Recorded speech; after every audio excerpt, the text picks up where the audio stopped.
சக்கரவர்த்தியே, தங்கள் பாட்டிற்கு என் நாட்டையே பரிசாக கொடுக்கலாம். ஆனால் நாடு என்னுடையதல்ல, மக்களுடையது. நான் அவர்களின் பிரதிநிதி. ஆகவே என் அன்பு காணிக்கையாக இந்த பரிசை தாங்கள் ஏற்றுக்கொள்ள வேண்டும். பரகுணா, இந்த சாதாரணமான பரிசுக்காக நான் இங்கு பாட வரவில்லை. உன்னை போன்ற மன்னர்கள் எனக்கு கொடுத்த பரிசுகளை எல்லாம் ஒன்றாக சேர்த்தால் அதில் 10 ஒரு பங்கில்லை உன்னுடைய இந்த பாண்டிய நாடு. ஆனால் உனக்கு மகுடம் இருக்கிறது, எனக்கு அது இல்லை. அது ஒன்றுதான் உனக்கும் எனக்கும் உள்ள வித்தியாசம்.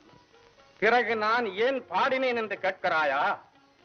நீ கூறியது போல் முத்தமிழும் சிறந்த இந்த பாண்டிய நாட்டில் உன்னுடைய ஆஸ்தான வித்துவான் எவனேனும் இருந்தால் என்னோடு போட்டியிட்டு பாடச் சொல். உன் பாடகன் ஜெயித்து நான் தோற்றுவிட்டால் இதுவரையில் நான் பெற்ற பரிசு, என்னுடைய இசை முழுவதும் இந்த பாண்டிய நாட்டிற்கு அடிமை என்று நான் உனக்கு பட்டயம்